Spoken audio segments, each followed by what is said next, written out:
faire une tangente de tout ça ici en République démocratique du Congo pour permettre à ce que les jeunes puissent comprendre réellement ce que votre travail et ce que vous comptez faire avec eux. Ben ça c'est à voir en fait. Eux, ils peuvent pas comprendre en ce moment. Vous savez, quand vous expliquez à un enfant à lire et écrire, au début c'est toujours bizarre. Et dès qu'il commence à comprendre après il sera intéressé, il va commencer à lire de tout et de rien, vous voyez. Donc, nos jeunes ont besoin d'un appui. Certains sont focus que l'argent, mais c'est pas que ça en fait. Je pense que quand on est bien dans notre tête, après l'argent viendra et on va savoir réellement le gérer et faire plus que ça. D'abord, commençons par ça. Éducation et voir comment on pourra travailler dans plusieurs domaines parce qu'il y a des jeunes qui ont réellement besoin de cette opportunité parce qu'il y a de potentiel ici en termes de qualité footballistique, tout ce que vous voulez. Mais après, c'est dans la tête, ça se passe en fait. Le football, ça joue avec ça, mais c'est là que ça se passe. Et en termes d'éducation, on a vu beaucoup de jeunes qui sont en train de jouer ici Vita Imana, nos grands clubs. Après, ils arrivent en Europe et ça marche toujours pas. Et qu'est-ce qui manque? Mais c'est ça, après, ça va être le secret. Certaines choses, je ne pourrais pas vous dévoiler ici, voilà, vu le temps aussi, mais par rapport à ça, on sait déjà ce qu'il y a à faire et on va essayer de travailler dans tout le sens. Et comme je vous dis, donc, ça prend du temps. Un boulot facile? Pour moi, oui. Pour moi, c'est un boulot facile parce que c'est juste en termes de dialogue et réellement s'y mettre et prendre le temps. Pour des autres, je ne sais pas en tout cas. Mais pour moi, c'est un boulot facile, oui. Boulot facile de chercher également un sponsor à gauche et à droite ici en Très difficile. Du Congo. Pour la RDC, très difficile vu que déjà, maintenant, je ne sais pas, hein, je veux parler en l'air.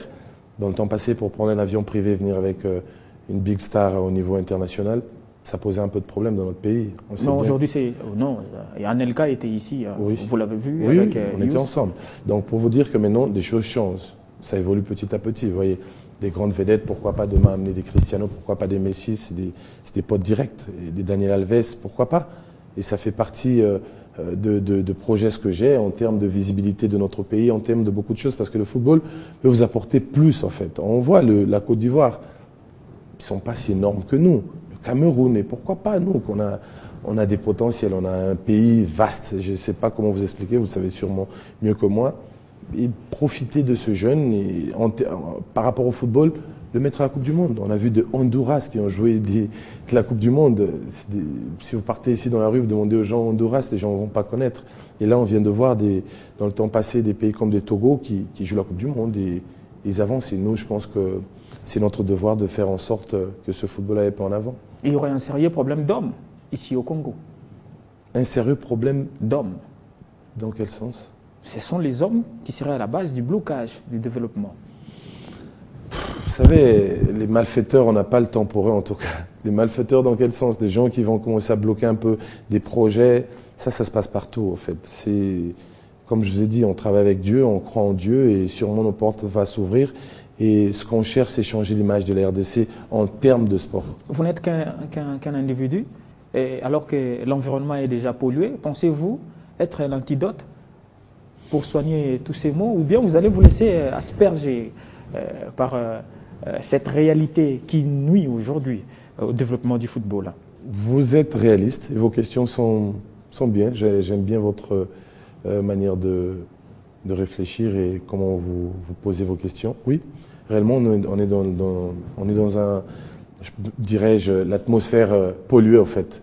On sait qu'il y a trop de gens qui ne sont pas pour notre développement et évolution. Mais je pense qu'il faut oser. Moi, oui, je suis là. Sincèrement, je ne me gêne pas en tout cas. Le peu que je pourrais, je mettrai. Et il y aura des gens sûrement qui vont y participer. Comme je vous l'ai dit tout à l'heure, on a un groupe déjà un peu solide. On essaye de se mettre encore plus fort. Si je peux me le permettre de citer quelques deux noms. Allez-y. J'ai un petit groupe qu'on travaille ensemble. Il y a un monsieur Albert Mavongo, c'est un monsieur de la ville. Rien à voir avec ce qui est le sport. Il est dans d'autres domaines, mais c'est un monsieur qui, je trouve qu'il a assez de potentiel pour faire un plus. Et j'ai nos papas comme des hommes de la ville, comme pourquoi pas l'excellence André Kimbuta, notre papa Godard Montemo. On a ces des gens, je pense, qui me soutiennent et qui sont derrière pour qu'on apporte un plus. Demain, on ne sait jamais. Il y aura plus de jeunes, pas que moi. Il y a un frère, Erita Ilunga, qui me dit « Aziz, travaille bien parce que tu nous ouvriras la porte à tous ». Je pense que c'est des messages positifs. On doit se battre, pas qu'en termes individuels, mais en termes de notre pays, notre football. Donc, en vous entendant parler, c'est comme si, après vous, vous êtes les thermomètres pour jauger réellement ce qu'est l'environnement ici, en République démocratique du Congo. En termes de football. En termes de football, certes, on est dans ces secteurs. Hein. Oui. Et Parce que le reste est ouf. Après vous, il y aurait d'autres personnes. Vous citez Ilunga Erita, ils sont nombreux comme ça à vouloir également. Il y a Claude Makelele également qui serait très attendu dans ces mêmes secteurs. Vous pensez constituer un groupe des gens qui pourront revenir ici au Congo pour essayer un peu de changer les choses, permettre à ces footballs de vivre autrement et une nouvelle vie? Exactement. Je ne viens pas ici pour rester seul. Je pense que on a une nouvelle génération maintenant, en fait. Comme je l'ai dit, le football change, le temps passe et on doit accélérer. Je remercie le bon Dieu pour être le premier à y rentrer et essayer de faire un travail positif et ouvrir la porte. Après, comme je l'ai dit, c'est un choix et il y aura des volontaires.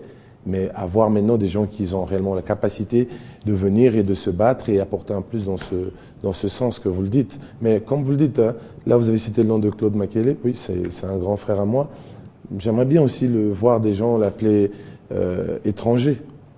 Je pense que c'est malheureux, c'est triste pour un homme comme lui qui a fait beaucoup beaucoup dans le sens d'image. Hein. Ouais. Peut-être dans ce pays, il n'a pas apporté beaucoup, mais en termes d'image, parce que là où il passe, Congolais, hein, il n'y a pas à discuter. Et vu sa carrière, vu ce qu'il a fait en termes de football, c'est un monsieur à féliciter. Donc c'est difficile si quelqu'un aujourd'hui apparaît et l'appelle étranger.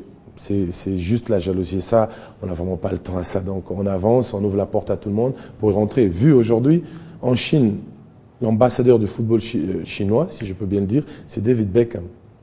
Comme je l'ai dit, des gens ne savent même pas qui je suis. Des gens, ils voient, oui, Asma, parce qu'on lui chante à gauche et à droite. Non, c'est pas ça. On a un passé, on a bossé dur pour être là où on est aujourd'hui. Et là, c'est la chance c'est pas donné à tout le monde. D'abord, il faut travailler, il faut percer. Et pour arriver à ce point, vous voyez, l'ambassadeur du Qatar, c'est Zidane. Rien à voir. Zidane, il est africain, il a évolué en France.